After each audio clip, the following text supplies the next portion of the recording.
Hello students,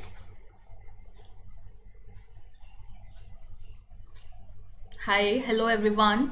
पहले मुझे बताइए, आप लोगों को मैं विजिबल हूँ? Am I visible and audible clearly? Okay, good morning everyone, very very good morning.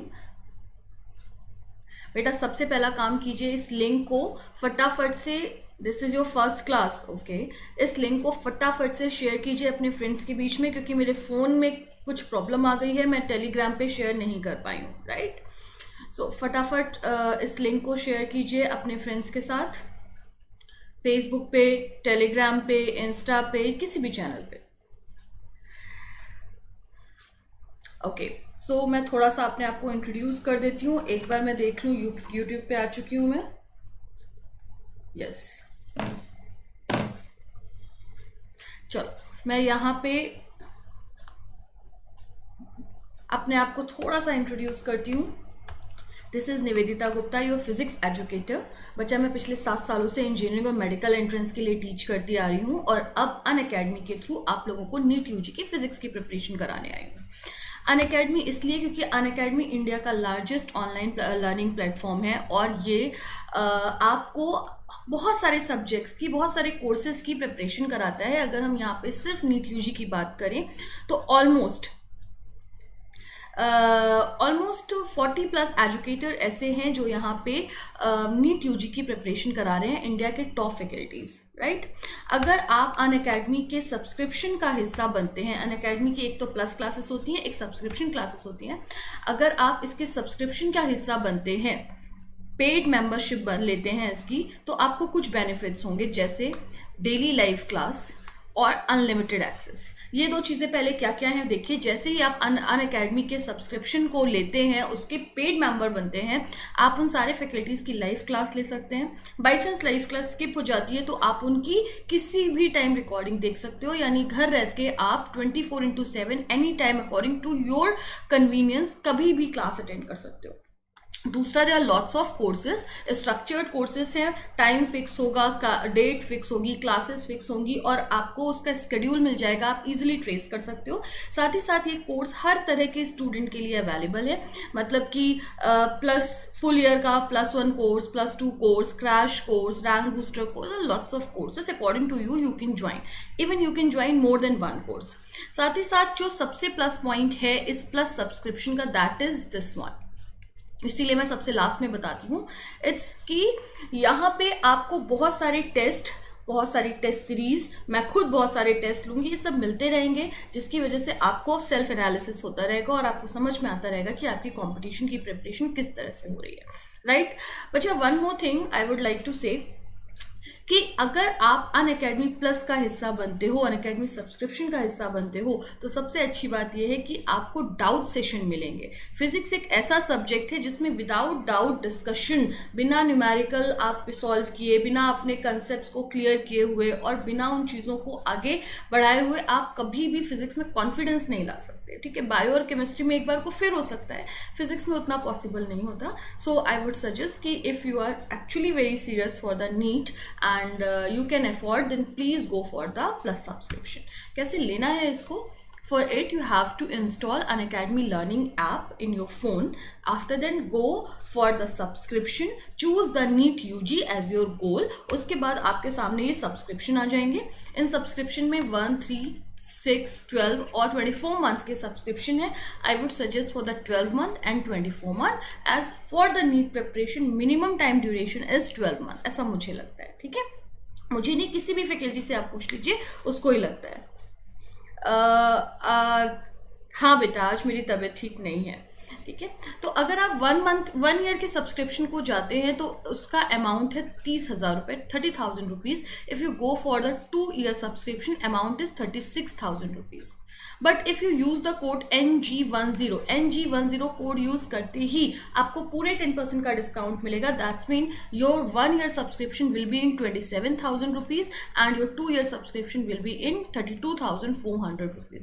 32,400 रुपये में आप 2 साल के लिए मुझसे और यहाँ अनअकैडमी के 40 प्लस एजुकेटर से कनेक्ट हो जाओगे। अच्छा, उन सबसे बड़ी पॉजिटिव बात ये भी है कि जैसे आप NG10 कोड यूज़ करोगे, मैं आपको अपने हैंडमेड नोट्स प्रोवाइड कराऊंगी, साथ ही साथ मैं आपको स्टडी मटेरियल आपके घर तक पहुंचाऊंगी। आपको इससे रिलेटेड, सब्सक्रिप्शन से रिलेटेड कोई भी डाउट हो, आप मुझे इस नंबर पे कांटेक्ट कर सकते हैं।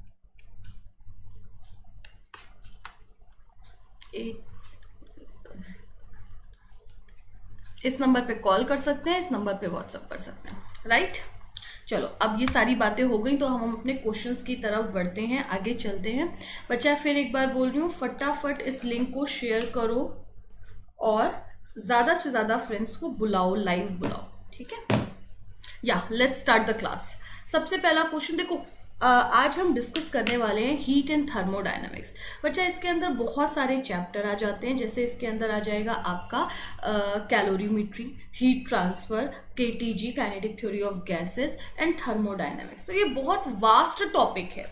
हमारे पास है 1 घंटे, हम क्वेश्चन डिस्कस करने वाले हैं मैक्सिमम 15 क्वेश्चन में ये पूरा टॉपिक कवर नहीं हो पाता है, ये बहुत बड़ी सच्चाई है, ठीक है। 1 घंटे में पूरा टॉपिक कवर नहीं होगा, बट फिर भी अच्छे अच्छे कुछ इंपॉर्टेंट क्वेश्चंस मैंने यहाँ पे ले लिए हैं, ठीक है। बाकी अगर मुझे लगा कि इसमें एक और क्लास की रिक्वायरमेंट है तो मैं इसकी एक क्लास और रख दूंगी, ठीक है। आज फिलहाल एक क्लास कर लेते हैं। आप लोग मुझे बताइएगा अगर आपको लगता है कि कुछ और न्यूमेरिकल्स डिस्कस करने हैं, क्योंकि मुझे तो लगता है कि 1 घंटे में इस टॉपिक के न्यूमेरिकल्स नहीं हो पाएंगे, I need some more time, तो मैं एक क्लास और रख दूंगी, आप उसमें भी बाकी न्यूमेरिकल डिस्कस कर सकते हैं, ठीक। सबसे पहला क्वेश्चन आता है, a piece of ice of mass 50 kg is pushed with a velocity of 5 metre per second in a horizontal surface. हमने आइस का एक पीस लिया 50 किलो का और उसमें रस्सी बांधी और उसको खींचा with a velocity 5 metre per second, and just because of friction ये रुक गया आफ्टर ट्रैवलिंग 25 मीटर। आपको बताना है कि कितनी आइस मेल्ट हुई होगी। This is your question. I am giving you a poll, फटाफट मुझे बताइए what would be the answer.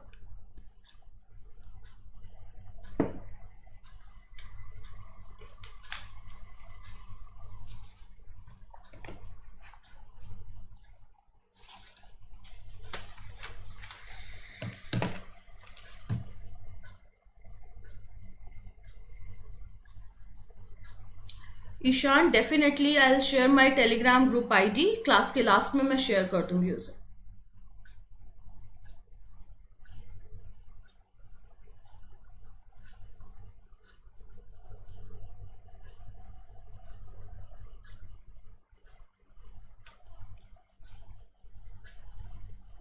Okay, let's see how to solve the question. बहुत ध्यान से देखते हैं, आसान क्वेश्चन। बच्चा 50 kg की आइस थी, उसे हमने पकड़ा, घसीटा और वो कुछ समय बाद चल के रुक गई just because of the friction. इसका मतलब उसके अंदर कुछ एनर्जी लॉस हुआ, राइट।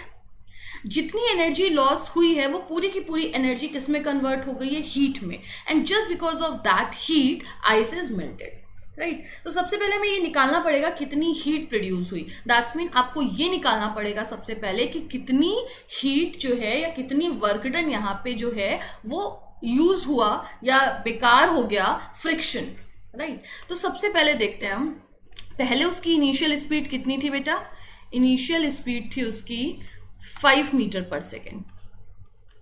फाइनल स्पीड कितनी हो गई, 0, रुक गया ना। तो as we know work done is equal to change in kinetic energy होता है, that is half mv² minus of u²। तो ये हो गया half, mass is given 50 kg, v² minus u² that is 0² minus of 5²।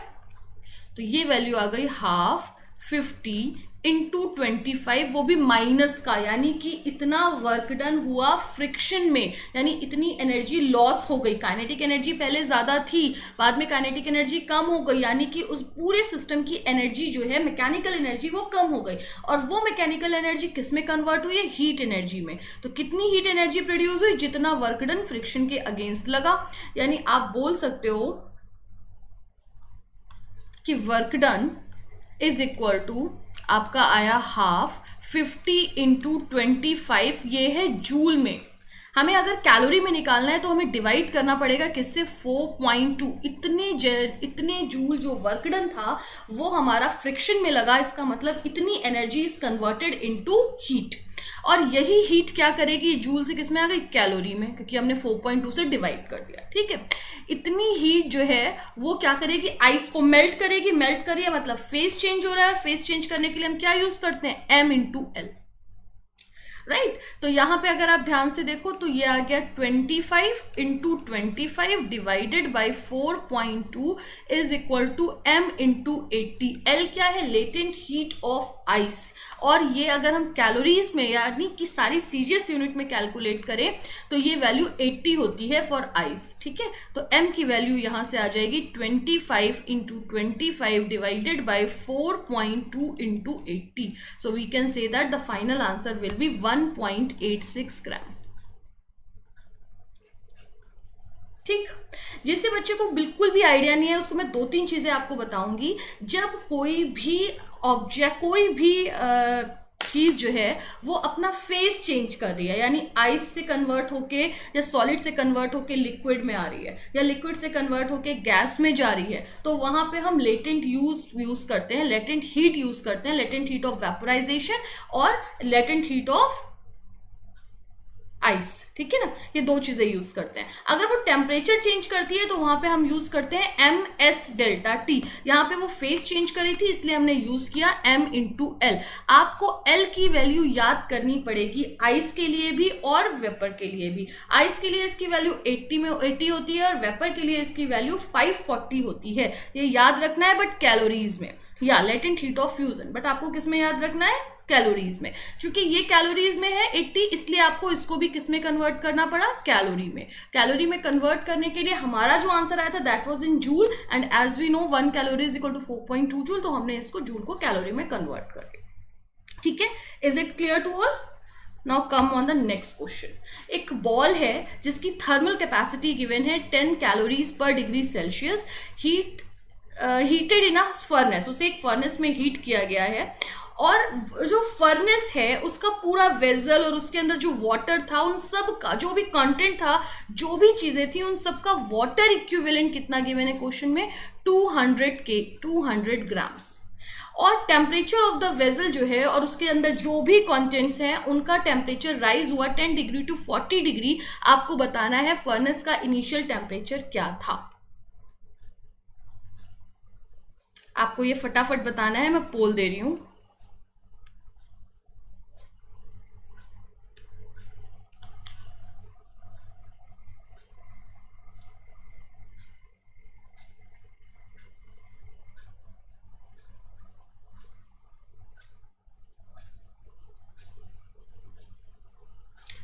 मैं थोड़ा सा time बढ़ा रही हूं, आराम से सॉल्व कीजिए।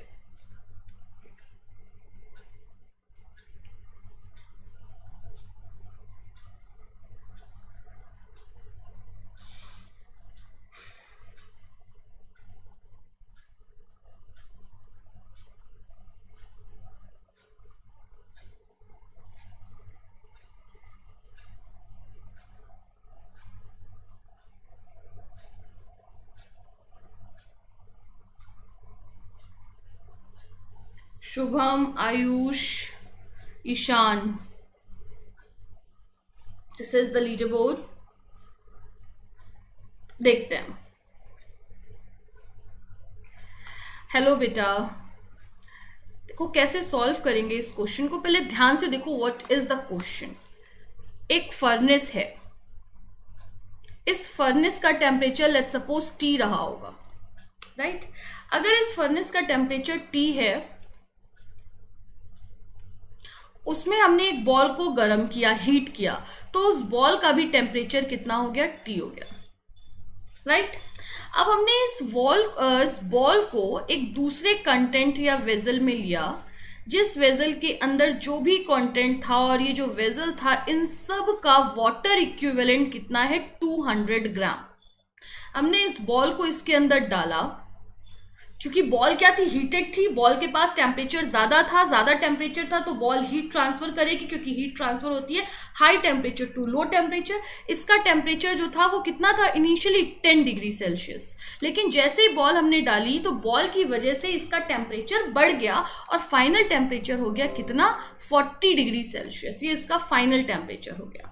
तो अब आपको बताना है कि फर्नेस का इनिशियल टेम्परेचर क्या रहा होगा या बॉल का इनिशियल टेम्परेचर टी क्या रहा होगा। This is the question. अच्छा क्वेश्चन है, ध्यान से देखना। आपको समझ में आया ना, बॉल पहले फर्नेस में गर्म की गई, तो जो बॉल का इनिशियल टेम्परेचर है वो फर्नेस के टेम्परेचर के बराबर है ना। The ball is dipped into a vessel with some content and the whole water equivalent is given 200 grams. ठीक है, just because of the ball, क्योंकि बॉल ज्यादा गर्म थी इसलिए वो हीट ट्रांसफर करेगी तो वो पूरी चीज का टेम्परेचर 10 से 40 डिग्री सेल्सियस हो गया।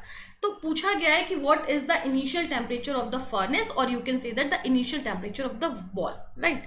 कैसे सॉल्व करेंगे, सबसे पहले वाटर इक्विवेलेंट समझ लेते हैं। वाटर इक्विवेलेंट में ज्यादा दिमाग नहीं लगाना है, आप बस ये मान के चलो कि ये पूरा का पूरा जो हमारा वेजल है और इसके अंदर कुछ भी जो भी लिक्विड भरा हुआ है वो सब मिला के 200 ग्राम ऑफ वाटर की तरह ट्रीट कर रहे हैं। वाटर इक्विवेलेंट का सिर्फ इतना मतलब है, the whole thing is just like a 200 gram of water, यानी कि इन सबको गर्म करने में उतनी ही हीट लगेगी जितनी 200 ग्राम वाटर को गर्म करने में लग रही है। Is it clear?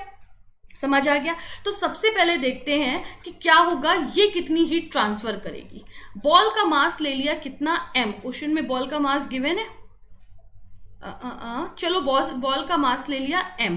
अगर बॉल का मास m है तो हमारी बॉल कितनी हीट देगी, heat given by the ball कितनी देगी, mc delta t,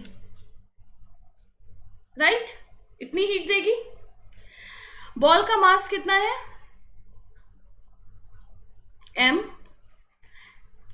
specific heat कितनी है, स्पेसिफिक हीट नहीं दी गई है। यहां पे क्या दे दी गई है, यहां पे दी गई है थर्मल कैपेसिटी। थर्मल कैपेसिटी का मतलब क्या होता है, specific heat multiplied by mass. तो ये पूरी वैल्यू आपको क्वेश्चन में कितनी मेंशन है, 10। और टेम्परेचर बॉल का कितना चेंज हुआ, पहले बॉल का टेम्परेचर T था और जिस लिक्विड में डाला गया है उस लिक्विड का टेम्परेचर 10 है, तो उसका टेम्परेचर कितना चेंज हुआ, T-10। इतनी हीट बॉल ने दी, राइट। अब बॉल ने जब इतनी हीट दी, अब ये देखना है कि कितनी हीट हमारा पूरा कंटेंट लेगा, वेसल कितनी हीट लेगा। तो हीट टेकन कितनी हो जाएगी, हीट टेकन हो जाएगी mc डेल्टा t, क्योंकि m का मतलब क्या है, टोटल मास, पूरे वेसल और उसके अंदर लिक्विड जो भी था उसका मास 200 ग्राम ऑफ वाटर की तरह ट्रीट कर रहा है। वाटर के लिए स्पेसिफिक हीट कितनी हो जाती है, 1। डेल्टा टी कितना टेम्परेचर बढ़ा, 10 से 30, दैट इज 30 माइनस ऑफ 10। सिर्फ इसका ही टेम्परेचर चेंज नहीं हुआ, इसके अंदर जो हमने बॉल डाली थी ना, अब बॉल का भी टेम्परेचर 10 डिग्री से 40 डिग्री हो गया, इसलिए हम बोलेंगे कि बॉल ने भी कुछ हीट ली। कितनी, mc डेल्टा टी। बॉल के लिए m इंटू सी मिला के हो गया specific heat. Specific heat question में कितनी मेंशन है, 10। और बॉल में टेम्परेचर कितना चेंज हुआ, 30 माइनस 10। तो ये वैल्यू कितनी हो जाएगी, 200, यहां पे आ गया 20 प्लस 10 इंटू 20, तो ये वैल्यू कितनी हो गई बच्चा, 400। 200 था ना, ये हो गई कितनी, 20, और ये हो गई 400। एक सेकेंड देखने दो,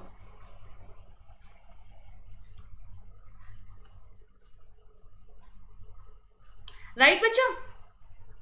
अब हमें इसको क्या करना है, इन दोनों इक्वेशन को, इक्वेशन सेकेंड और इक्वेशन फर्स्ट, दोनों को कर देना है compare. Heat given is equal to heat taken, this is the law of calorimetry. दोनों को हम कर देंगे इक्वल, तो यहां से आएगा 10 T-10 इज इक्वल टू, यहां से हीट टेकन की वैल्यू पुट करो और यहां से निकाल लो इसका आंसर। यस, ये आएगी 4000 और ये हो जाएगी 200, राइट।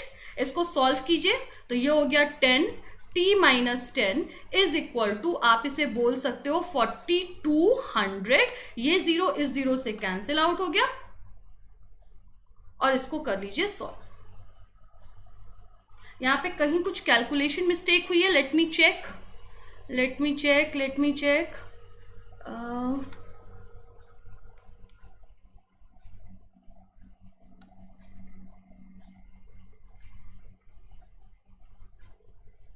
और यहाँ पे MC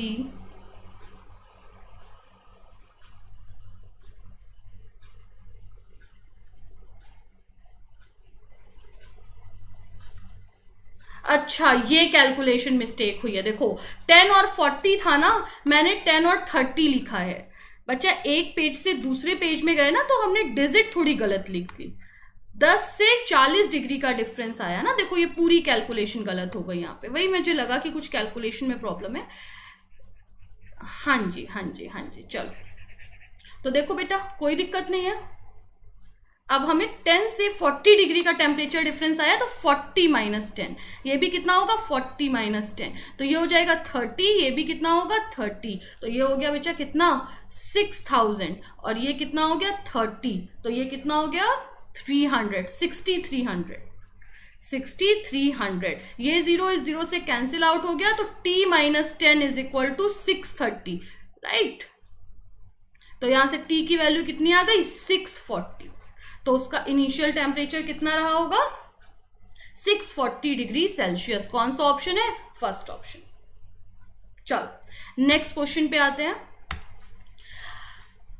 यहां पे आते हैं। The temperature of two outer surfaces of a composite slab consisting two material having coefficient of thermal conductivity K and 2K। Question में आपको गिवन है ये एक स्लैब है, इसका टेम्परेचर, इसका वो कितना है thermal conductivity K and the thermal conductivity of the second material is 2K। इसको रखा गया है T2 टेम्परेचर पे, इसको रखा गया है T1 टेम्परेचर पे, and T2 is greater than T1, that's mean the heat will flow from A side to B side, क्योंकि हीट हमेशा higher temperature to lower temperature flow करती है, ठीक है।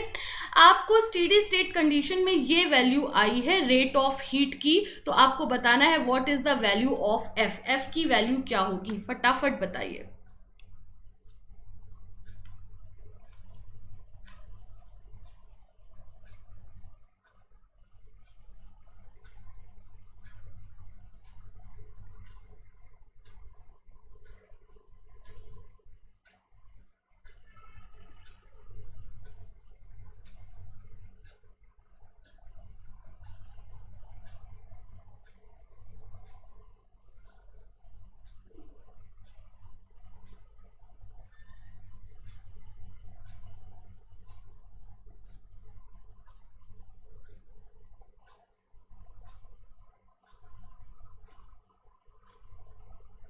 फटाफट आंसर दीजिए।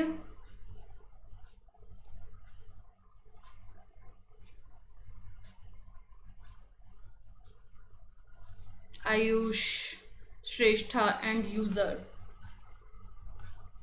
बेटा सिर्फ 20% बच्चों ने करेक्ट आंसर दिया है, जबकि आधे से ज्यादा बच्चों ने तो आंसर ही नहीं दिया है। देखिए यहां पे आपको सबसे पहले रेट ऑफ हीट ट्रांसफर निकालना है, क्या होगा यही करना है ना बच्चा। सबसे पहले देखिए यहाँ पे टेम्परेचर है T2, यहाँ पे टेम्परेचर है T1, तो इस मिड पॉइंट का टेम्परेचर कुछ T रहा होगा, राइट। क्वेश्चन को आराम से समझते हैं, क्योंकि मैं एक क्वेश्चन के थ्रू चाहती हूँ कि आप आगे भी बहुत सारे क्वेश्चन सॉल्व कर सको। तो ये टेम्परेचर है यहाँ पे T2, ये टेम्परेचर इसका कॉमन पॉइंट मान लिया T, और ये टेम्परेचर है T1। तो इसका टेम्परेचर डिफरेंस है T2 माइनस T, और इसका टेम्परेचर डिफरेंस है T माइनस T1। दोनों के टेम्परेचर डिफरेंस अलग हैं, इसका मतलब ये किसमें कनेक्टेड है, सीरीज में।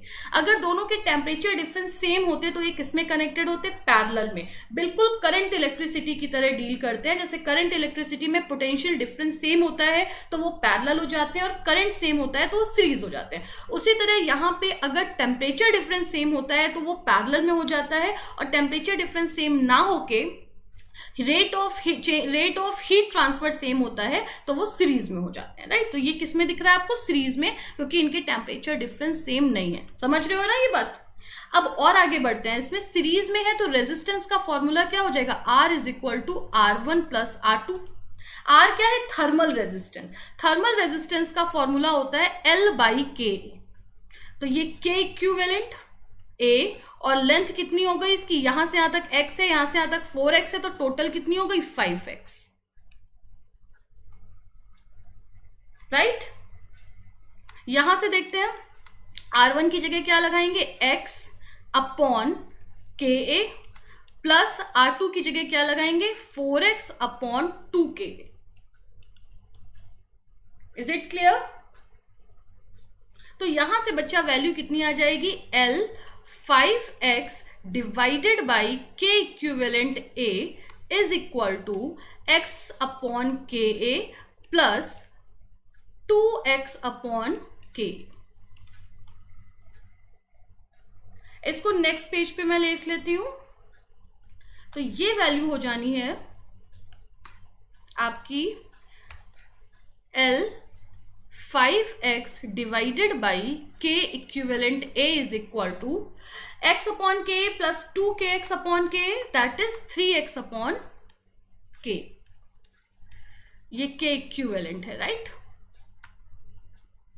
यहां से देखिए बच्चा, a से कैंसिल आउट हो गया, x से कैंसिल आउट हो गया,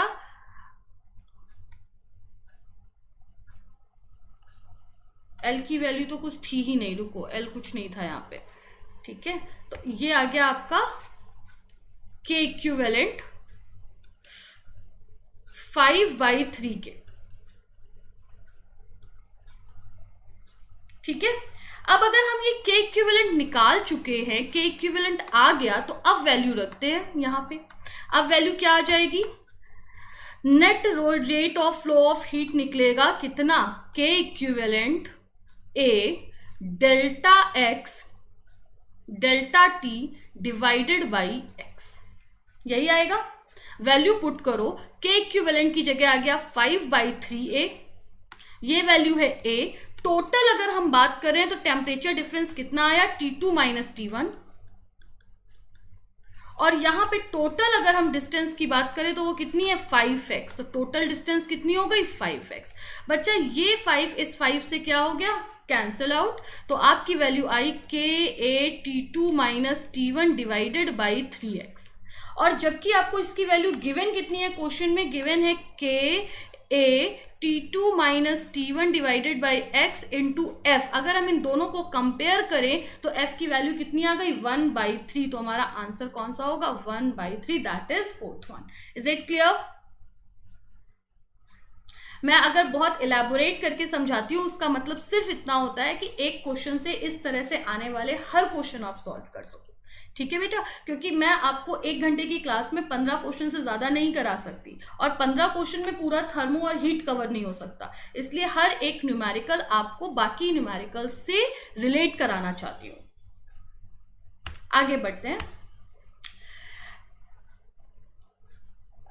If the temperature of a black body increases from 7 degrees Celsius to 287 degrees Celsius, then the rate of energy radiation becomes, कितना rate of energy radiation हो जाएगा? फटाफट आंसर बताइए, बहुत आसान क्वेश्चन है।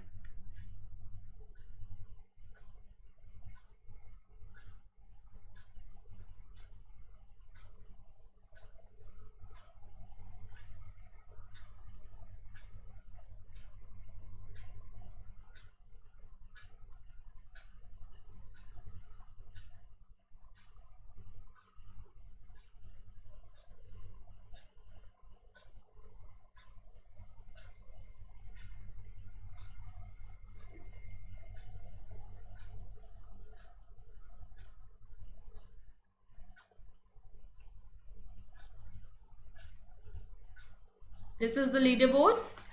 नाउ अब देखते हैं, if the temperature of a body, black body, increases from 7 degree Celsius to 287 degree Celsius, आपको रेट ऑफ एनर्जी रेडिएशन बताना है। बच्चा देखो, हीट ट्रांसफर में 3 चीजें होती हैं, कंडक्शन, रेडिएशन, कन्वेक्शन। कंडक्शन का क्वेश्चन मैंने यहाँ पे आपको कराया। कंडक्शन का फॉर्मूला होता है H is equal to KA delta T by L, जो मैंने पीछे बता दिया, ठीक है? इसमें K जो है वो सीरीज और पैरेलल दोनों में ऐड होता है, बिल्कुल वैसा जैसा हमने कहाँ पढ़ा हुआ है, करंट इलेक्ट्रिसिटी में, राइट? जब कन्वेक्शन की बात आती है तो कन्वेक्शन पे न्यूमेरिकल हमसे नहीं पूछे जाते, थ्योरेटिकल न्यूमेरिकल आते हैं, थ्योरेटिकल क्वेश्चंस आते हैं, न्यूमेरिकल नहीं पूछे जाते। अगर हम बात करते हैं रेडिएशन की, तो रेडिएशन का फॉर्मूला होता है पावर का या एनर्जी पर यूनिट टाइम का, E sigma A T raise to power 4, ये फॉर्मूला होता है, ठीक है। ब्लैक बॉडी के लिए ई की वैल्यू कितनी होती है, 1 होती है। सिग्मा क्या है, स्टीफन कांस्टेंट होता है। टी क्या है, टेम्परेचर है। ठीक है, तो अब हम इसमें इस फॉर्मूले को यूज करेंगे, क्योंकि यहाँ पे हम कौन सी बात कर रहे हैं, रेडिएशन की बात कर रहे हैं, ब्लैक बॉडी की बात कर रहे हैं, तो ई 1 हो जाएगा। तो आपको दिख रहा है सिग्मा भी क्या है हमारा, कांस्टेंट, और सेम बॉडी है। टेम्परेचर चेंज कर रहे हैं पर बॉडी सेम है, यानी उसका क्रॉस सेक्शनल एरिया भी सेम होगा। That is P is proportional to T की power 4।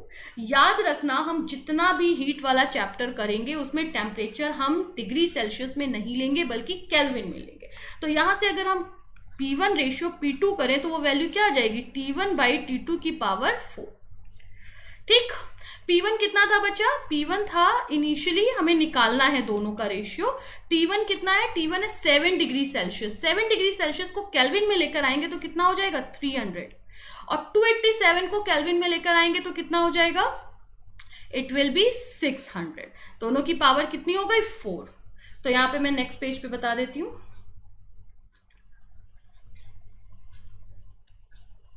P1 divided by P2 is equal to 1 by 2 raised to power 4, that is 1 by 16। तो P2 is equal to 16 P1। यानी अगर आप देखो temperature आपने इसका 27 डिग्री सेल्सियस से 287 डिग्री सेल्सियस कर दिया, तो उसकी पावर पहले पावर से 16 टाइम्स इंक्रीज कर जाएगी। Is it clear? तो जब भी इस पे क्वेश्चंस आते हैं आपके रेडिएशन पे, तो 2-3 तरह के क्वेश्चन आ जाते हैं। एक तो ये आ जाता है जो मैंने आपको बता दिया, स्टीफन वाले पे आ जाते हैं, या फिर स्टीफन बोल्ट्जमैन पे आ जाते हैं, या फिर आपका आ जाता है न्यूटन्स लॉ ऑफ कूलिंग। सारे पे न्यूमेरिकल हम यहाँ पे डिस्कस करेंगे। Is it clear? अब आते हैं नेक्स्ट क्वेश्चन पे। A body cools from 50 degree Celsius to 49.9 degree Celsius in 5 seconds. How long will it take to cool from 40 degree Celsius to 39.9 degree Celsius? Assume the temperature of the surrounding is 30 degree. ठीक है, तो यहां पे देखो आप कि इसको मैं पहले देती हूं पोल पे, फिर बताइएगा आंसर।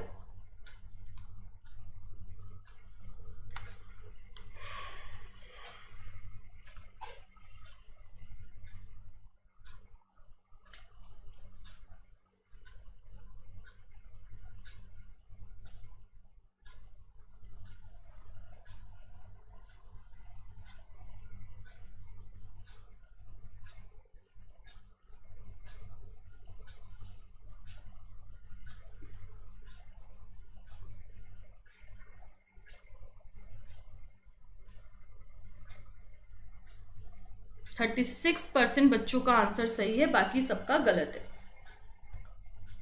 देखिए क्वेश्चन में बोला गया है एक बॉडी जो है वो 50 डिग्री सेल्सियस से 49.9 डिग्री सेल्सियस में आई 5 सेकेंड में, राइट। यानी उसने अपना टेम्परेचर कम किया, वो बॉडी थोड़ी सी कूल हुई, कितने टाइम में, 5 सेकेंड में। बोला जा रहा है 40 डिग्री से 39.9 डिग्री सेल्सियस कितने टाइम में आएगी। यहाँ पे हम बिल्कुल भी नहीं बोल सकते 5 सेकेंड में। टेम्परेचर डिफरेंस हमेशा टाइम के इक्वल नहीं होगा, ठीक है। टेम्परेचर डिफरेंस सराउंडिंग से कम होता जा रहा है तो टाइम भी उसी अकॉर्डिंग चेंज होगा। यहाँ पे हम लगाएंगे न्यूटन्स लॉ ऑफ कूलिंग, ठीक है बच्चा। न्यूटन्स लॉ ऑफ कूलिंग क्या होता है, dt, यहाँ पे पेन चेंज कर लूं, dt over dt is proportional to temperature difference from the surroundings, right. अगर हम इसे इक्वल करेंगे तो यहां पे क्या आ जाएगा, एक कांस्टेंट आ जाएगा, that is k t minus T not, right. तो यहां पे मैं क्या लिख सकती हूं,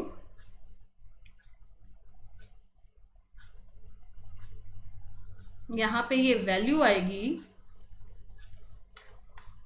dt upon dt is equal to k t minus T naught, where T naught is the temperature of surrounding. ये मैं एक क्वेश्चन नहीं कर रही हूं, मैं पूरा न्यूटन्स लॉ ऑफ कूलिंग बता रही हूं। न्यूटन्स लॉ ऑफ कूलिंग सिर्फ तभी वैलिड होता है जब टेम्परेचर डिफरेंस बहुत ज्यादा ना हो, राइट। अदरवाइज फिर वहां पे क्या, स्टीफन और स्टीफन बोल्ट्जमैन लॉ लगने लग जाते हैं, ठीक है। यहां पर आते हैं, यहाँ पे क्वेश्चन में मेंशन है कि Newton's law of cooling valid है, टेम्परेचर डिफरेंस बहुत ज्यादा नहीं है, तो ये सिंपल फॉर्मूला होता है न्यूटन्स लॉ ऑफ कूलिंग का। तो dt यहाँ पे कैपिटल T का मतलब है टेम्परेचर और स्मॉल t का मतलब यहाँ पे क्या है, टाइम।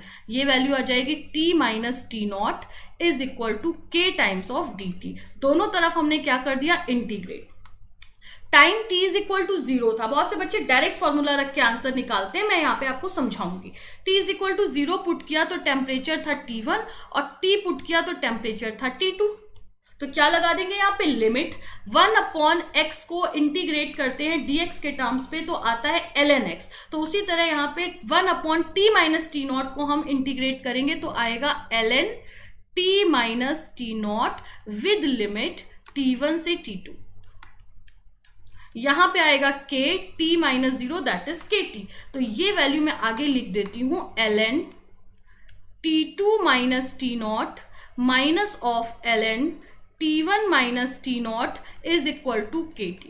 अच्छा, ln में अगर माइनस का फंक्शन हो तो उसे हम डिवाइड कर सकते हैं, तो ln t2 minus T naught divided by t1 minus T naught is equal to kt। ये इक्वेशन आती है हमारी न्यूटन्स लॉ ऑफ कूलिंग की। Is it clear? कहीं कोई डाउट है? k कांस्टेंट है जो दोनों टर्म्स में कांस्टेंट होगा। पहले वाले केस में t कितना दिया हुआ है, 5, T2 कितना गिवन है, 49.9, T1 कितना गिवन है, 50 और T0 कितना गिवन है, 13। ये वैल्यूज पुट कर देंगे, k की वैल्यू आ जाएगी। k क्या है हमारा यहाँ पे, कांस्टेंट है जिसकी वैल्यू हमें नहीं पता, बाकी सबकी वैल्यू हमें पता है। दूसरे वाले केस में भी T0 30 ही है, लेकिन अब हमारा जो T2 है वो कितना हो चुका है, 49.9 नहीं बल्कि 39.9। और अब हमारा T1 कितना है, 40 डिग्री। अब आपको T निकालना है तो दो इक्वेशंस पुट करना, पहली वाली इक्वेशन से K की वैल्यू निकालना और दूसरी वाली इक्वेशन में K की वैल्यू पुट कर देना, हमारा आंसर आ जाएगा। आंसर कौन सा है, 10 सेकेंड। Is it clear? मैं पूरा सॉल्व करके नहीं दिखा रही, सबको समझ आ गया? मेन मैंने डिराइव कर दिया है ताकि ऐसा कोई भी क्वेश्चन आए आपको कंसेप्ट क्लियर हो। ये हमारा जो है यही न्यूटन्स लॉ ऑफ कूलिंग है, दैट्स ऑल। नेक्स्ट पे आते हैं। For a black body, again black body आ गई। For a black body temperature 7 to 7 degree Celsius, its radiating power is 60 watt and temperature of the surrounding is 2 to 7 degree Celsius. अगर हमने उस body का temperature 727 degree Celsius से change करके कितना कर दिया है, 1227 डिग्री सेल्सियस कर दिया है, तो रेडिएटिंग पावर कितनी चेंज हो जाएगी? पहले कितनी थी, 60 वॉट, अब कितनी हो जाएगी? This is the question. फटाफट आंसर बताइए।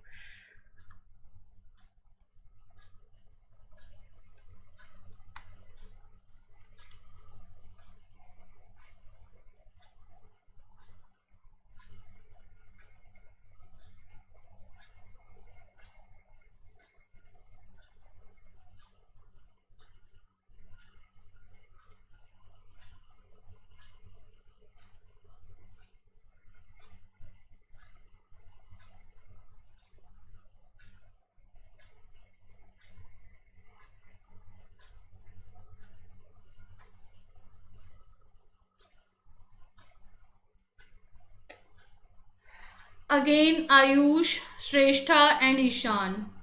This is the leaderboard. And बेटा 40% बच्चों का आंसर बस सही था। बहुत बुरी कंडीशन है। देखो यहाँ पे,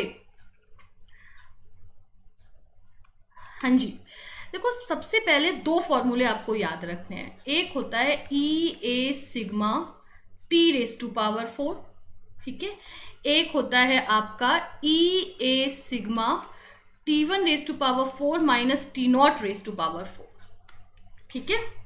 कौन से फॉर्मूले कब यूज करेंगे, देखिए अगर आपको सराउंडिंग का टेम्परेचर नहीं गिवन है तो आप ये फॉर्मूला यूज करोगे। इसका मतलब सिर्फ इतना है कि कितनी एनर्जी रेडिएट हो रही।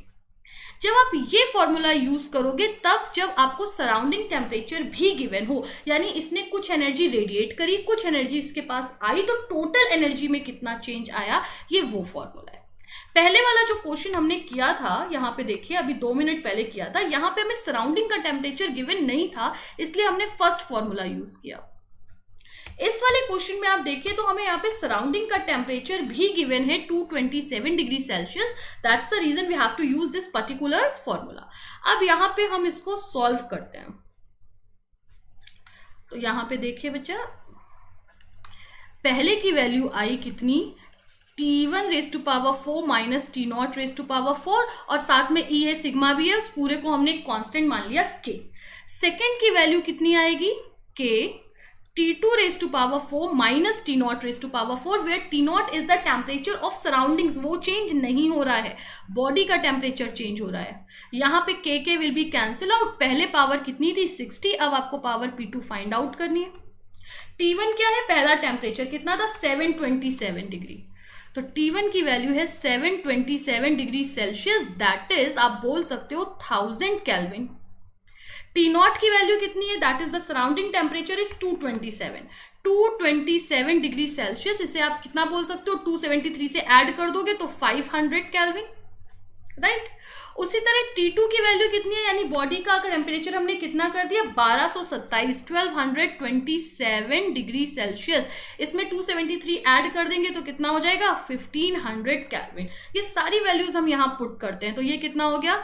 1000 raise to power 4 minus of 500 raise to power 4 divided by 1500 raise to power 4 minus of 500 raise to power 4। इसमें बच्चे थोड़ा कैलकुलेशन में थोड़े परेशान हो जाते हैं, बहुत आसान कैलकुलेशन है। कैसे? अच्छा, 1000 को क्या हम 2 इंटू 500 लिख सकते हैं?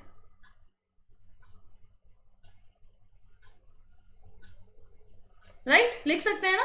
तो ये कितना हो जाएगा? 2 रेज टू पावर 4 इंटू 504। तो 500 रेज टू पावर 4 को हमने यहां पे क्या ले लिया? कॉमन। उसी तरह नीचे आ जाते हैं, 1500 को हम 3 इंटू 500 लिख सकते हैं। तो ये क्या हो जाएगा? 3 raise to power 4 into 500 raise to power 4 minus of 1, क्योंकि हमने 500 रेज टू पावर 4 को क्या ले लिया? Common. Common common cancel out हो गया, तो ये कितना बचा? ऊपर बचा 15 और नीचे बचा 80। तो हमारी वैल्यू कितनी आई? The value is 60 over P2 is equal to 15 upon 80।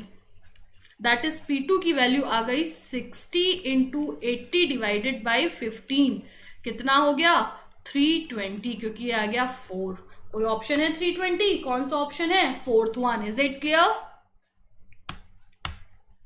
चलो नेक्स्ट आते हैं। नेक्स्ट क्वेश्चन में, a clock which keeps correct time at 20 degree Celsius. एक वॉच है, पेंडुलम वॉच है, और उसका टेम्परेचर 20 डिग्री सेल्सियस में एकदम करेक्ट आता है, और उसमें जो रॉड लगी है वो ब्रास की है। अब उसको ले गए हमने, उसका टेम्परेचर 20 डिग्री से 0 डिग्री सेल्सियस कर दिया है। ब्रास का आपको क्या है? लीनियर एक्सपेंशन कोफिशिएंट गिवन है। अब बताइए टाइम में कितना चेंज आएगा पर डे, एक दिन में टाइम में कितना चेंज आएगा? This is the question. फटाफट आंसर बताओ।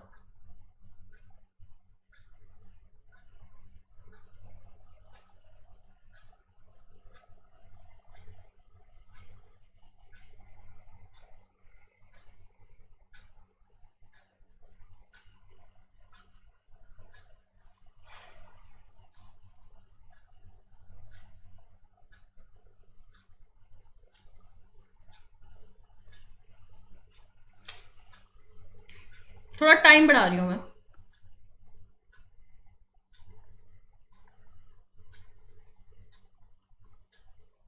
अगेन सेम बच्चों का ही आंसर आया है। चले देखिए बच्चा, क्वेश्चन को जरा ध्यान से देखो। जो हमारी पेंडुलम बॉब है उसका टाइम पीरियड होता है 2 pi under root L by G।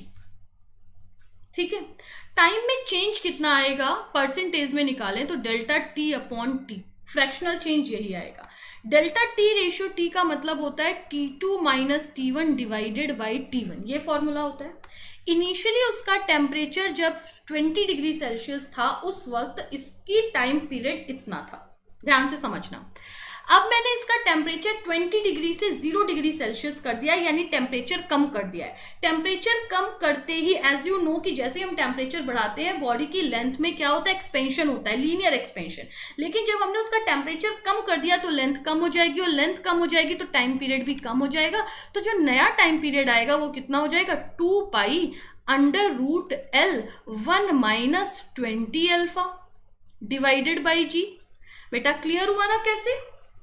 L is equal to L naught 1 plus alpha delta T होता है ना। यहाँ टेम्परेचर बढ़ा नहीं है, टेम्परेचर कम हुआ है, डेल्टा टी नेगेटिव है, तो यहाँ पे डेल्टा टी नेगेटिव होने की वजह से -20 रखेंगे, इसलिए ये फॉर्मूला आ गया, राइट। अच्छा, अगर हम इन दोनों को यहाँ पे माइनस करें तो T2 की जगह लिख सकते हैं हम 2 pi under root L by G और 1 माइनस 20 अल्फा की पावर 1/2 माइनस T1 कितना है, minus T1 divided by T1। यहाँ पे कैलकुलेशन बड़ी क्लियरली नहीं हो पा रही है, तो नेक्स्ट पेज पे देख लेते हैं। तो देखो बच्चा, डेल्टा टी ओवर टी कितना आया, 2 pi under root L by G 1 minus 20 alpha की power 1/2 minus of T1 that is 2 pi under root L by G divided by T1 that is 2 pi under root L by G. 2 pi under root L by G को common लेके cancel out कर दिया, तो बचा कितना, 1 minus 20 alpha raise to power 1/2 minus of 1, यही बचा। यहाँ पे अल्फा इज वेरी स्मॉल, यहाँ पे हम क्या लगा सकते हैं, बाइनोमियल एक्सपेंशन। बाइनोमियल एक्सपेंशन लगाएंगे तो आएगा 1 माइनस 20 अल्फा और 1/2 पावर यहां से डायरेक्ट मल्टीप्लाई हो जाएगी, माइनस ऑफ 1 कैंसिल, तो बचा कितना, 10 अल्फा। और अल्फा की वैल्यू क्वेश्चन में कितनी गिवन है, 18 इंटू 10 रेज टू पावर -6, तो 10 into 18 into 10 raise to power -6, that is the value is 18 into 10 raise to power -5 second. 1 second में इतना चेंज आएगा, आपसे 1 सेकेंड में नहीं पूछ रहे हैं बल्कि 1 डे में पूछ रहे हैं ना, कितना चेंज आएगा इन 1 डे, लॉस पर डे। तो 1 डे में कितने सेकेंड्स होते हैं, तो टोटल जो डिफरेंस आएगा, टोटल वो कितना हो जाएगा, 18 इंटू 10 रेज टू पावर -5, ये 1 सेकेंड में आ रहा है। In 1 day they are 24 hours, 24 hours, हर आवर में कितने मिनट, 60, और हर मिनट में कितने सेकेंड, 60। इन सबको मल्टीप्लाई कर दीजिए, आपका आंसर आ जाएगा 15.55 सेकेंड्स। कौन सा ऑप्शन है, सेकेंड। यानी अगर हम उसके टेम्परेचर को 20 डिग्री सेल्सियस से 0 डिग्री सेल्सियस ले आएंगे, तो उस वॉच में जो टेम्परेचर टाइम डिफरेंस आएगा in a day, that will be 15.55 second, right. आगे बढ़ते हैं, next question. A coefficient of apparent expansion of mercury in a glass vessel is given. Steel vessel में भी गिवन है, आपको बताना है अगर अल्फा यानी लीनियर एक्सपेंशन स्टील का इतना है तो ग्लास का कितना होगा। 9th question.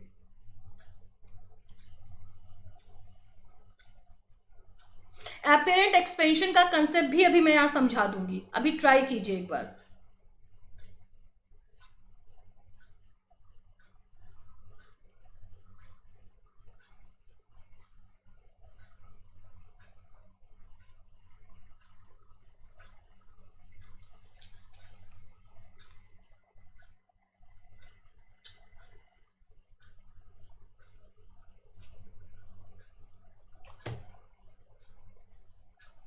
बेटा होगा, थर्मोडायनेमिक्स भी होगा, धीरे धीरे हम आगे बढ़ रहे हैं, अभी तो बहुत सारे क्वेश्चन डिस्कस करने हैं, ठीक है। चलो, अगेन उन्हीं 3 बच्चों का आंसर सबसे पहले आया था, लीडर बोर्ड में वही 3 लोग फर्स्ट आ रहे हैं बार बार। यहां पर आते हैं कोफिशिएंट ऑफ अपीरेंट एक्सपेंशन। सबसे पहले अपीरेंट एक्सपेंशन होता क्या है, इसका फॉर्मूला होता है gamma of apparent is equal to gamma of the real, gamma मतलब एक्चुअल कितना चेंज आया, minus of gamma of the container. Yes Ayush बेटा, मुझे भी लग रहा है कि इस टॉपिक पे मुझे एक क्लास और लेनी चाहिए, मैं लूंगी इस पे, ठीक है। तो बच्चा होता क्या है समझिए, मान लो मैंने एक ये ले लिया, ये मेरा कप दिख रहा है आपको चाय का, ठीक है। इसका मैंने टेम्परेचर बढ़ाया, इसको मैंने उठा के ओवन में रख दिया, इसका माइक्रोवेव में रख दिया, इसका टेम्परेचर बढ़ाया। तो टेम्परेचर क्या सिर्फ चाय का बढ़ेगा या कंटेनर का भी बढ़ेगा, कंटेनर का भी बढ़ेगा। तो चाय में भी एक्सपेंशन होगा, कंटेनर यानी इस कप में भी एक्सपेंशन होगा, दोनों में एक्सपेंशन होगा। तो जो हमें रियल एक्सपेंशन दिखेगा, जो हमें दिखेगा एक्सपेंशन, वो रियल एक्सपेंशन से थोड़ा डिफरेंट होगा। तो जो हमें दिख रहा है that is known as apparent expansion, ठीक है। अब सोचो अगर हमारी टी का एक्सपेंशन ज्यादा हो गया और कंटेनर का एक्सपेंशन कम हो पाया, तो हमें लगेगा कि चाय थोड़ी बढ़ गई, चाय का लेवल थोड़ा बढ़ गया। अगर हमारे कंटेनर का एक्सपेंशन कम हुआ तब तो ये कंडीशन है। अगर हमारे कंटेनर का एक्सपेंशन ज्यादा हो गया और चाय का एक्सपेंशन कम हो पाया तो चाय कम बढ़ पाई, तो चाय का लेवल क्या हो जाएगा, डाउन हो जाएगा। और अगर दोनों का एक्सपेंशन सेम है तो हमें चाय के लेवल में कोई डिफरेंस नहीं दिखेगा। ठीक है, तो अब हम यहां पे एक चीज और देख लेते हैं। आप खुद देखिए, अगर एक्सपेंशन ऑफ रियल मतलब लिक्विड, लिक्विड का रियल एक्सपेंशन ज्यादा है, कंटेनर का कम है, तो ये वैल्यू क्या आएगी, एपिरेंट पॉजिटिव। पॉजिटिव का मतलब चाय का लेवल बढ़ा दिखेगा। अगर कंटेनर का एक्सपेंशन ज्यादा है, रियल लिक्विड का एक्सपेंशन कम है, तो ये वैल्यू क्या आ जाएगी, नेगेटिव। नेगेटिव का मतलब हमें क्या लगेगा कि एक्सपेंशन नहीं हुआ है बल्कि वो थोड़ा लेवल कम हो गया। एक्चुअल में एक्सपेंशन हुआ है बट हमें फील होगा कि अब लेवल थोड़ा डाउन हो गया है। This is the apparent expansion और कुछ नहीं। Is it clear? अब आते हैं हम इस क्वेश्चन में। इस क्वेश्चन में बोला गया है कि हमने मरकरी को एक ग्लास वेजल में लिया और एक में स्टील वेजल में लिया। ठीक है, तो यहां पे जो एपिरेंट एक्सपेंशन आया ग्लास वेजल में आ रहा है 123 इंटू 10⁻⁻6।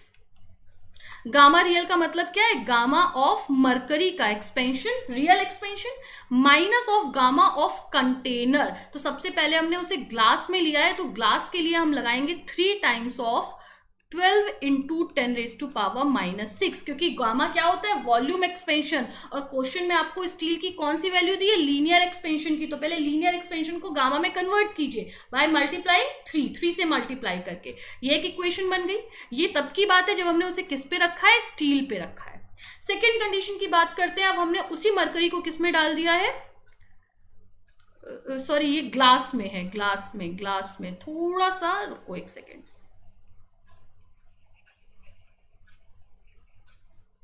रुक जाओ बच्चा। ये ग्लास में है तो अल्फा ऑफ ग्लास।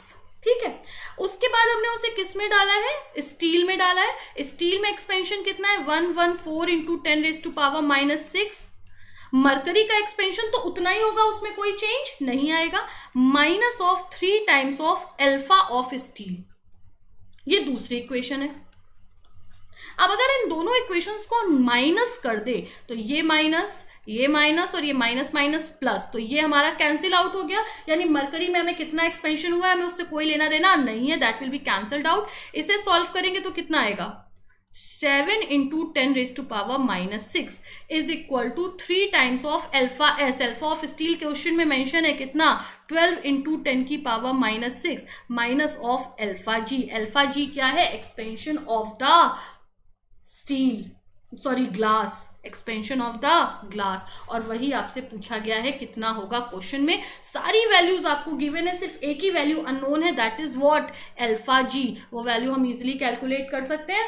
क्या आंसर आएगा, 9 इंटू 10⁻⁻6। सॉल्व आप करके देख लेना।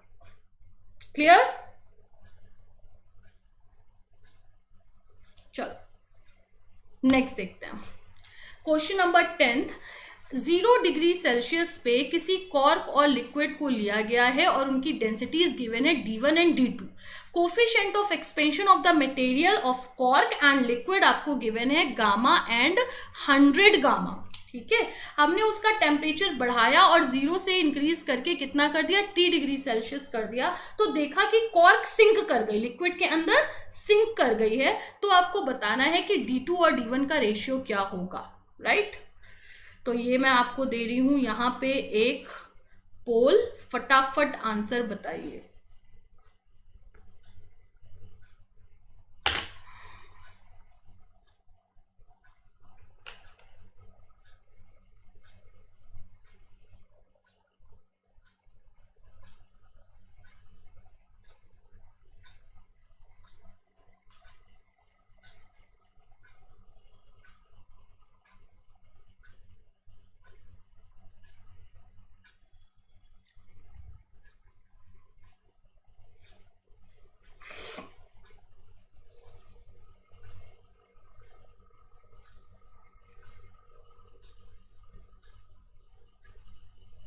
आपको पता है बच्चा, सिर्फ 24% बच्चों का आंसर सही है, ओनली 24%।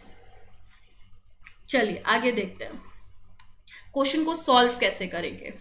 बच्चा फॉर्मूला होता है mass is equal to volume into density. बिल्कुल एकदम जीरो से सीखते हैं, जिस बच्चे ने नहीं भी किया है आज तक वो देख ले।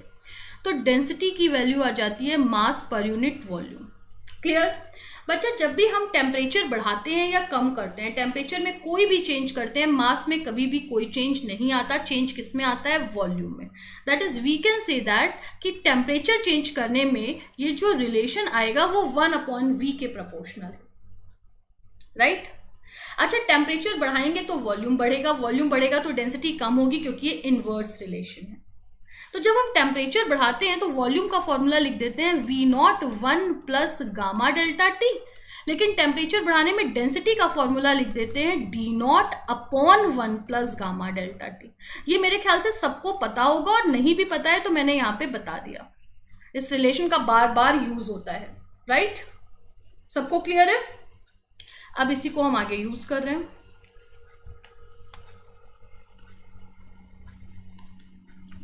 कि हमने टेम्परेचर बढ़ाया तो कॉर्क का डेंसिटी कितनी है? D1, और उसका कोफिशिएंट कितना है? गामा। तो कॉर्क की डेंसिटी कितनी हो गई? अब कॉर्क की डेंसिटी हो गई D1 upon 1 plus gamma delta T, यानी T minus of initial temperature. Initial temperature 0 था तो इतना रिलेशन आ गया। This is first, right?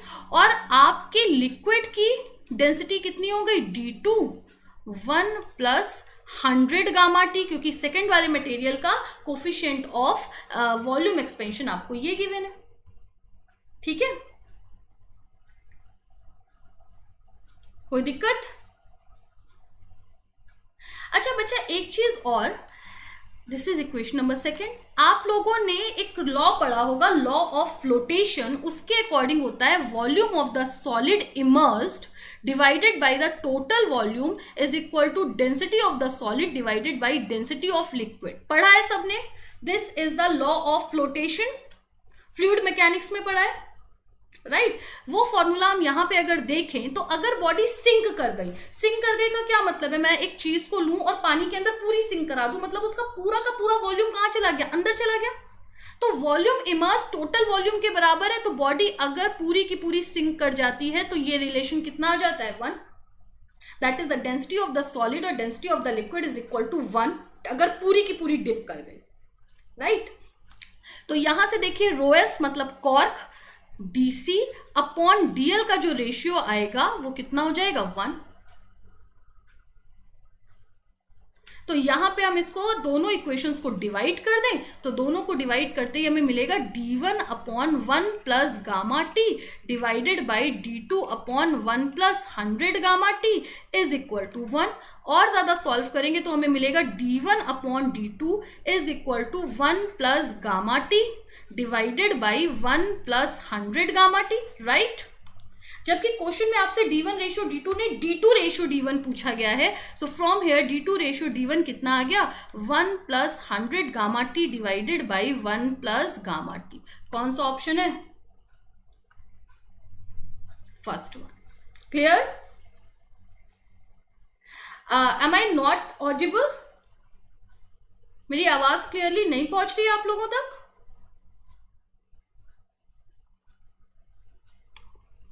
एक बार 1 मिनट दीजिए मुझे।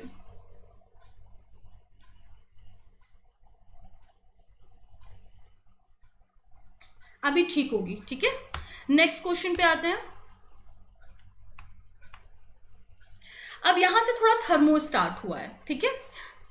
4 moles of hydrogen, 2 moles of helium and 1 mole of water vapor form a ideal gas mixture। ठीक है, ये लिया गया एक आइडियल गैस मिक्सचर में क्या क्या चीजें ली गई हैं? हाइड्रोजन लिया है, हीलियम लिया है और वाटर लिया है। What is the molar specific heat at constant pressure of the mixture? आपको सीपी ऑफ द मिक्सचर बताना है। फटाफट आंसर बताइए।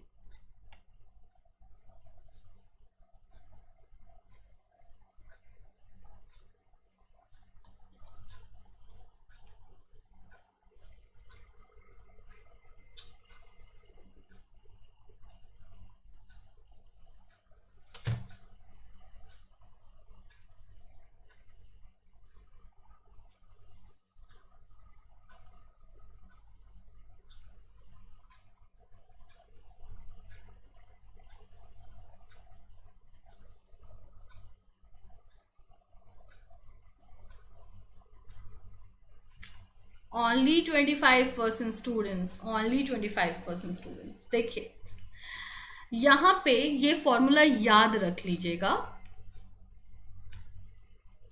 और अगर याद ना हो तो मैंने YouTube पे थर्मोडायनेमिक्स मैंने वन शॉट में पढ़ाया है, उसको एक बार देख लीजिएगा, उसका वीडियो देख लीजिएगा, लेक्चर मेरा देख लीजिएगा।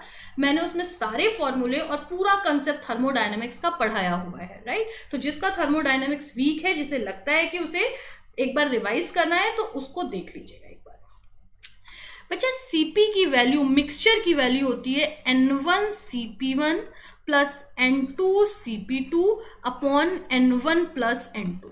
यानी कुछ मोल मैंने पहली गैस का लिया, कुछ मोल दूसरी गैस का लिया, कुछ मोल तीसरी मॉलिक्यूल का लिया, ऐसे लेते लेते उसका एक मिक्सचर बना दिया। तो जो मिक्सचर का स्पेसिफिक हीट आएगा एट द कांस्टेंट प्रेशर, या फिर आप बोल दो एट अ कांस्टेंट वॉल्यूम, तो उसका फॉर्मूला ये होता है, ठीक है। यहां पे ये फॉर्मूला यूज करेंगे, लेकिन यहाँ पे तीन चीजों को ऐड किया है, इसलिए N3 CP3 डिवाइडेड बाई यहाँ पे N3 भी ले लेंगे। क्लियर? यहां पे हमें ये यूज करना है। आगे बढ़ते हैं। सबसे पहले N1 कितना है, N1 कितना है? N1 है आपका 4 मोल हाइड्रोजन का। N2 कितना है? N2 है 2 मोल, वो भी किसका? हीलियम का। और N3 कितना है? N3 कितना है आपका 1 मोल, वो भी वाटर का। इसको नेक्स्ट पेज में लेके चलते हैं।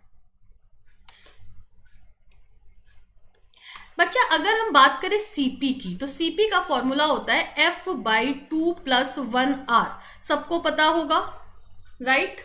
यहाँ पे F क्या है? Degree of freedom. अगर हम बात करें किसकी, पहले लिया गया हाइड्रोजन, हाइड्रोजन की बात करें तो हाइड्रोजन का कैसी गैस है? Diatomic gas. डायटोमिक गैस के लिए डिग्री ऑफ फ्रीडम कितना होता है? 5 होता है। यहाँ पे वैल्यू 5 रखेंगे तो CP1 हमें कितना मिलेगा? 5/2 + 1, दैट इज 7/2R मिलेगा। अगर हम CP2 की बात करते हैं, CP2 कौन सा है? Second material, helium. हीलियम कैसी गैस है? मोनोएटॉमिक। मोनोएटॉमिक गैस के लिए डिग्री ऑफ फ्रीडम कितना होता है? 3। 3/2 + 1 कितना हो गया? 5/2R। फिर हम बात करेंगे तीसरी बॉडी की। तीसरी बॉडी क्या है इसमें? तीसरा ऑब्जेक्ट क्या है इसमें? वाटर। वाटर वेपर H2O कैसा मॉलिक्यूल है? मोनोएटॉमिक, डायटोमिक या ट्राइएटॉमिक? HH&O, triatomic. ट्राइएटॉमिक के लिए डिग्री ऑफ फ्रीडम कितनी होती है? 6, राइट। तो वैल्यू पुट करेंगे 6/2, 3 + 1 4R। निकाल लिया। N1 भी आपको क्वेश्चन में 4 मोल्स गिवन है, N2 क्वेश्चन में आपको कितना गिवन है? 2 मोल्स, और N3 क्वेश्चन में कितना गिवन है? 1 मोल। ये सारी वैल्यू इस क्वेश्चन में फॉर्मूले में रख दी, तो सीपी मिक्सचर की वैल्यू कितनी आ गई? N1 CP1 plus N2 CP2 plus N3 CP3 divided by N1 plus N2 plus N3, right. Put कीजिए 4 × 7/2R plus 2 × 5/2R plus 1 × 4R divided by 4 + 2 + 1 that is 7। इसको सॉल्व कर लीजिए, आपका आंसर आएगा 23/7R। This is the specific heat capacity at the constant pressure of the mixture. Is it clear? सबको समझ में आया? बिल्कुल ऐसा क्वेश्चन हम किसका ले सकते हैं? कांस्टेंट वॉल्यूम का भी ले सकते हैं। अगर आपसे पूछा जाता है specific heat capacity at the constant volume, तो यहाँ पे आप हर जगह P को किससे रिप्लेस कर देते? V से, है ना। अच्छा, CV का फॉर्मूला क्या होता है? CV का फॉर्मूला मैं लिख देती हूं, जिसे ना पता हो, F/2R। ये F/2 + 1R नहीं होता है, बल्कि कितना होता है? F/2R होता है। ये आते कहां से हैं? ये डिराइव होके आते हैं, मेयर्स लॉ से आते हैं। वो पूरा मैंने अपने वीडियो में डिस्कस किया है, आप उसको देख सकते हो। आपको सिर्फ YouTube पे सर्च करना है thermodynamics in one shot bye Nivedita Gupta, आपके पास आ जाएगा, ठीक है। अब आता है नेक्स्ट क्वेश्चन। आपको इसमें PV डायग्राम दिया हुआ है, आपको बताना है कि इन चार में से कौन सा ऑप्शन सही है। प्रेशर वॉल्यूम डायग्राम ग्राफ आपको गिवन है।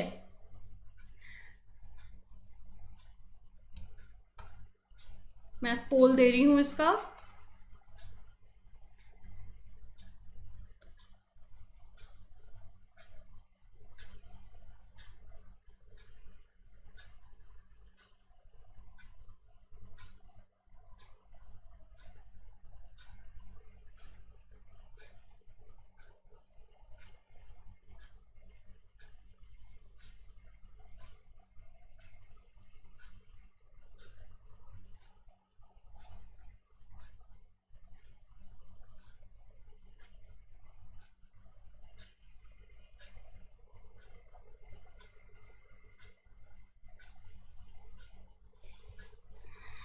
Again that's same 3 students.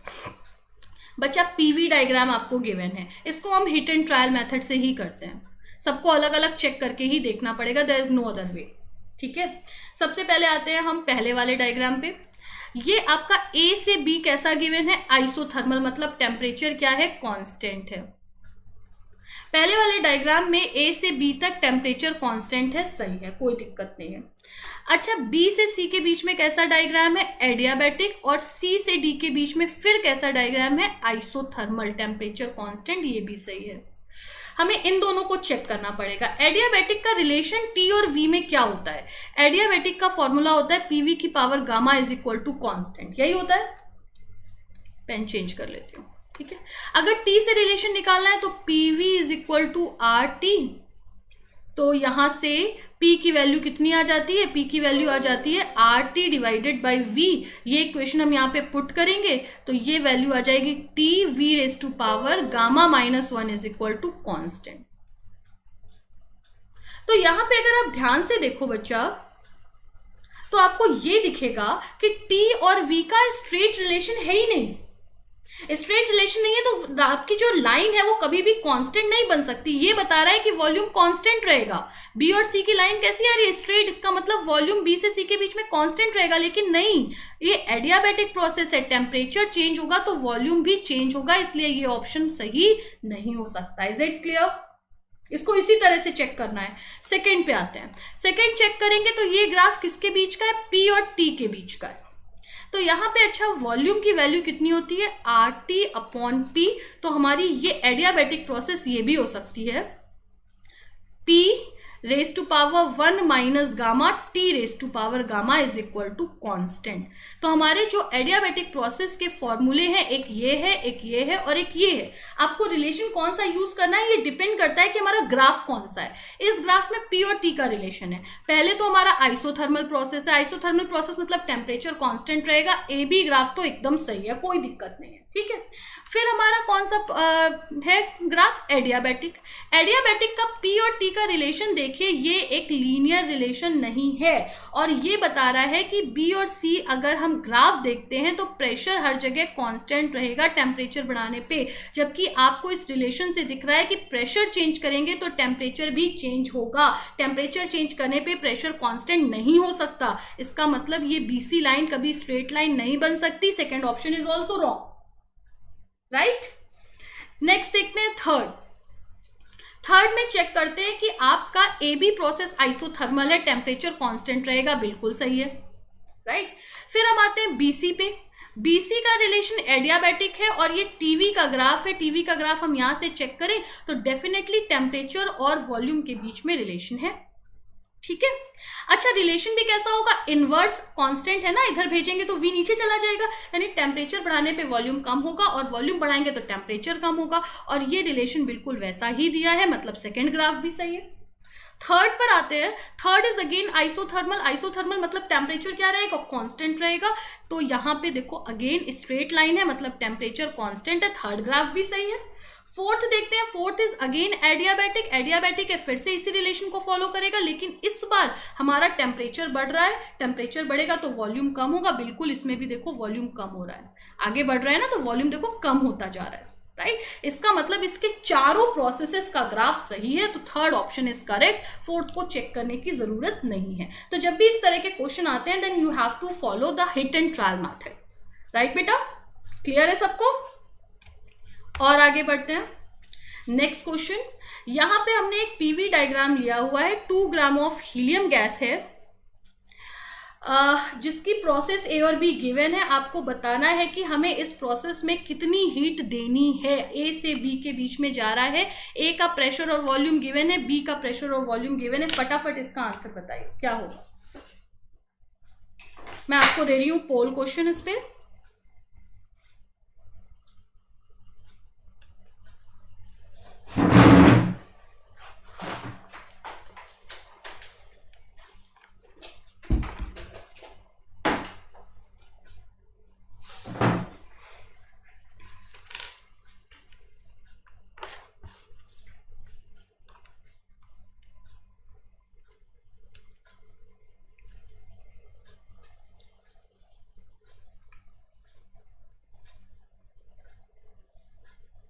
Shubham बेटा क्वेश्चन सॉल्व करो, आप कहां से हो कहां से नहीं हो क्या फर्क पड़ता है। देखिए कैसे सॉल्व करेंगे। इस क्वेश्चन का आंसर 40% बच्चों का सही था, दैट्स गुड। क्वेश्चन में हमें पता है Q की वैल्यू बेटा क्या होती है, U या डेल्टा U प्लस W, यही होती है। मुझसे Q निकालने के लिए पूछा गया है। Q की वैल्यू तभी निकल पाएगी जब हम U और W निकाल लेंगे। W क्या है, वर्क डन, और वर्क डन का फॉर्मूला हमें पता है क्या होता है, एरिया अंडर द कर्व। इसका एरिया निकाल लें तो हमें वर्क डन मिल जाएगा। एरिया यहां पे जरा निकालती हूँ, वर्क डन क्या हो जाता है, एरिया अंडर द कर्व। तो ये आपको क्या दिख रहा है, एक ट्रेपेजियम। ट्रेपेजियम का एरिया क्या होता है, हाफ इंटू पैरेलल साइड का एडिशन। ये दोनों पैरेलल लाइन है, ये कितनी है P नॉट और ये कितनी है 2P नॉट, दोनों का एडिशन करेंगे तो कितना हो जाएगा 3P नॉट, राइट। और हाइट, इनके बीच की हाइट ये है, तो V नॉट से 2V नॉट के बीच की हाइट कितनी हुई, 2V not minus V not, that is V not. तो आपकी value I 3/2P not V not. ये तो हो गया हमारा वर्क डन। अब अगर आपको Q की वैल्यू निकालनी है तो डेल्टा U भी पता होना चाहिए, that is change in energy, internal energy. बच्चा डेल्टा U का फॉर्मूला होता है CV डेल्टा T, सबको पता होगा, ठीक है, CV डेल्टा T। और ये होता है CV का फॉर्मूला F/2R होता है। अभी थोड़ी देर पहले मैंने आपको बताया। F क्या है, डिग्री ऑफ फ्रीडम, और गैस कौन सी है, हीलियम। हीलियम गैस कैसी होती है, मोनो एटॉमिक, और मोनो एटॉमिक गैस के लिए डिग्री ऑफ फ्रीडम कितनी होती है, 3। तो ये वैल्यू हो जाएगी 3/2R delta T, that is T2 minus T1, right. अच्छा, हमें एक फॉर्मूला पता है, PV is equal to RT। तो RT2 का मतलब कितना है, P2V2, और RT1 का मतलब कितना है, P1V1। तो यहां पे इस इक्वेशन को मैं ऊपर लिख देती हूं कि U की वैल्यू हो जाएगी 3/2R P2V2 minus of P1V1। तो ये हो गया 3/2R P2V2। P2 कितना है 2V0, V2 कितना है 2V0, तो P2V2 हो गया 4P0 V0। P1V1 कितना हुआ, P1 है P0, V1 है V0, तो ये वैल्यू कितनी हो गई, P0 V0, राइट। तो इसको पूरा सॉल्व करो तो ये वैल्यू आ जाएगी 3 into 3 9/2 P0 V0 into R divided by R, right. यहां पे थोड़ा सा गंदा सा हो गया है, जगह कम थी। नेक्स्ट स्लाइड में बता देती हूं आपको। नेक्स्ट स्लाइड में देखिए तो आपका W कितना आया, पीछे से देखिए 3/2 P0 V0, और आपका U कितना आया, U आया आपका बच्चा 9/2 P0 V0। तो आपकी Q की वैल्यू कितनी हो जाएगी, U plus W, that is 3/2 plus 9/2 P0 into V0, 12/2 that is 6 P0 V0, right. तो ये हो गया आपका एनर्जी। इतनी एनर्जी हमें सिस्टम को देनी पड़ेगी, या इतनी हीट हमें सिस्टम को देनी पड़ेगी, राइट। चलो बच्चा, अभी तो वैसे क्वेश्चंस मैं आपके लिए और भी लेकर आई थी, देखिए और बहुत सारे क्वेश्चंस लेकर आई थी, बट आज टाइम हो चुका है। मैं इसकी एक और क्लास रखूंगी, देख लेना आप लोग, मैं नोटिफिकेशन देख लेना, मैं उसमें क्लास को वो कर दूंगी, लिंक में बता दूंगी। हाँ जी, नेक्स्ट क्लास में कर लेंगे। चलो फिर, तब तक के लिए बाय, टेक केयर। ज़्यादा से ज़्यादा क्वेश्चन सॉल्व कीजिए, टाइम अब कम बचा है, ठीक है। चलो बाय बच्चों, take care. Telegram link, yes मैं टेलीग्राम लिंक बता देती हूँ, नीट स्कोर हाई @NG10। फटाफट मेरे कोर्सेज स्टार्ट हो चुके हैं। फुल ईयर कोर्स 11th का मैंने स्टार्ट कर दिया है प्लस पे। तो अगर आप या आपके कोई भी छोटे भाई बहन रिलेटिव कोई भी ज्वाइन करना चाहता है तो फटाफट इस वक्त आप लोग कोर्स ज्वाइन कर लीजिए। कोर्स के लिए कोड यूज करना है NG10, और सब्सक्रिप्शन से रिलेटेड कोई भी क्वेरी हो, कोई भी डाउट हो, आप इस नंबर पे कांटेक्ट कर सकते हैं 8510957866। बाय बच्चों, टेक केयर।